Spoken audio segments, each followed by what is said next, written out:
Sir ఎందుకు భయపడుతుంది మీ party? Law and order అంత గొప్పగా వాళ్ళిద్దరూ ముఖ్యమంత్రి ఉప ముఖ్యమంత్రి అయ్యారు, అంత చక్కగా చెప్తున్నారు లా అండ్ ఆర్డర్ గురించి. మీరు ఎందుకు అంత భయపడుతున్నారు? లా అండ్ ఆర్డర్ చాలా బాగుందని చంద్రబాబు నాయుడు గారు చెబుతున్నారు కదా, అది మక్కిలు ఎరగదంతా అని. వీరయ్య చౌదరి ఏ పార్టీ నాయకుడు అండి? Veeraiah Chowdary Telugu Desam party rowdy sheeter. Okay, ఇంకో రౌడీ షీటర్ అతను చంపాడు. చంపినాలను ఇప్పటి వరకు పట్టుకున్నారా? తెలుగుదేశం నాయకులు చంపితేనే దిక్కు దివానం లేదండి. వాళ్ళ దహన క్రియలకు అంత్యక్రియలకు వెళ్ళొచ్చారు కదా, అంత్యక్రియలకి ప్రభుత్వం లోకేష్ ఒకసారి స్పెషల్ హెలికాప్టర్ వేసుకొని మళ్ళీ ఈయన ఒకసారి మళ్ళీ హోంమంత్రి అనిత గారు. మీ పార్టీ నాయకుల పేర్లు ఏమి ఇరికించలేదు అందులో? కుదరలా. మాచర్లో అయితే ఇరికిచ్చారు. వాళ్ళ నాలుగు చంపుకున్నా మాచర్లో ఇరికిచ్చారు. తెలియదు ఇక్కడ చిన్న ఏం 0.1% కూడా దొరకలేదా? అట్లా అక్కడ వాళ్ళకి స్కోప్ లేకుండా పోయింది. ఇరికిద్దామంటే పాపం అక్కడ వైఎస్ఆర్ కాంగ్రెస్ పార్టీ నాయకుల మీద ఎక్కువ కక్ష లేనట్టుంది. ముందు రోజు వెనక రోజు అక్కడ కూడా వేసేవాళ్ళు. సో శాంతి భద్రతలు బాగుంటాయి. మీరు అన్న శాంతికి కాదండి, అశాంతికి నిర్వచనంగా ఇద్దరు మాట్లాడుతున్నట్టు ఉంది. ఈ జనసేనని ఎంతమంది కొట్టారు తెలుగుదేశం వాళ్ళు. ఓకే, మరి శాంతి భద్రతలు బాగున్నట్టేగా. అంటే వాళ్ళ కొట్టుకోవచ్చు కదా, వాళ్ళ చంపుకోవచ్చు కదా, బానే ఉంది కదా సార్. బాగుందా? మాచర్లో తెలుగుదేశం వాళ్ళే చంపేస్తారు. కర్నూలులో కార్పొరేటర్ గా కంటెస్ట్ చేసిన ఆయన ఎవరు చంపినట్టున్నారు అట్లానే వాళ్ళు. అక్కడ నాయుడుపేటలో ఒకటి జరిగింది, ఇక్కడ వచ్చి మీరు వీరయ్య చౌదరి ఒకటి జరిగింది. తెలుగుదేశం వాళ్ళే. మరి శాంతి భద్రతలు బ్రహ్మాండంగా ఉన్నట్టు. కాళహస్తిలో కూడా చాలా అద్భుతమైన సినిమా. కాళహస్తిలో జనసేన కార్యకర్తను జనసేన నాయకుడే చంపి తీసుకెళ్లి చెన్నైలో పడేసి వచ్చాడు. బాలేదా శాంతి భద్రతలు? రాయలసీమ కదా అది కూడా. రాయలసీమలో చాలా శాంతి భద్రతలు బాగా చెబుతానంటే శ్రీకాళహస్తిలో మన నాయకులు చేస్తే శాంతి భద్రతలు బాగా కాపాడాడు. ఇక్కడ శవం పెట్టకుండా పక్క రాష్ట్రం తీసుకెళ్తే శాంతి భద్రతలు బాగున్నట్టేగా. అది ఆయన దృష్టిలోనేమో. రెండు క్లియర్ గా ఒకటి, ప్రతి సందర్భంలో ప్రతి కేసులో హైకోర్టు వారు, గౌరవ హైకోర్టు వారు పోలీసుల్ని అనేక రకాలుగా మందలిస్తున్నారు.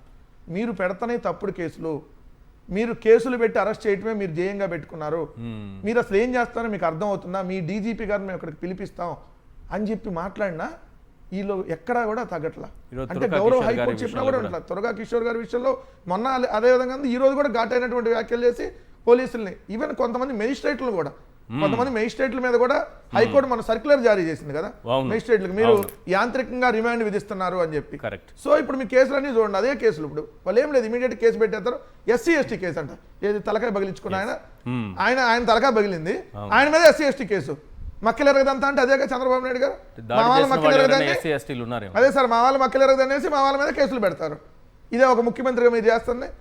ఖచ్చితంగా ఇది పోలీసులు కొంతమంది, సార్ నేను అందరినీ అంటలేదు, పోలీసులో చాలా మంచి వాళ్ళు ఉన్నారు. దయచేసి పోలీసుల్లో మంచి వాళ్ళు ఉన్న మిమ్మల్ని ఎవరిని అంటలేదన్నా, మీరు మీ బాధ్యతను సక్రమంగా చేస్తున్నటువంటి వాళ్ళని అప్రిషియేట్ చేస్తాం. డైరెక్ట్ గానే మీకు సెల్యూట్ చేస్తాం. ఎవరైతే తెలుగుదేశం నాయకులు చెప్పినట్టుగా ఏదైతే కాకి చొక్కా తీసేసి పచ్చ చొక్కా వేసుకొని పనిచేస్తున్నారో ఆ పోలీస్ అధికారుల మీద ఖచ్చితంగా మా యాప్ ఉంది. మేమేదో పుస్తకం కాదు పేజీ అయితే చినిగిపోయిద్దో లేదా పుస్తకం అయితే నలిగిపోయిద్దో అనుకోవడానికి అదే సేవ్ అయి ఉంటుంది. వైఎస్ఆర్ డిజిటల్ యాప్లో వాళ్ళ పేర్లు కూడా నమోదు చేస్తాం. అది SI స్థాయి అధికార, CI స్థాయి అధికార, DIG స్థాయి అధికార, ఎవరైతే వేధిస్తున్నారో చట్టాన్ని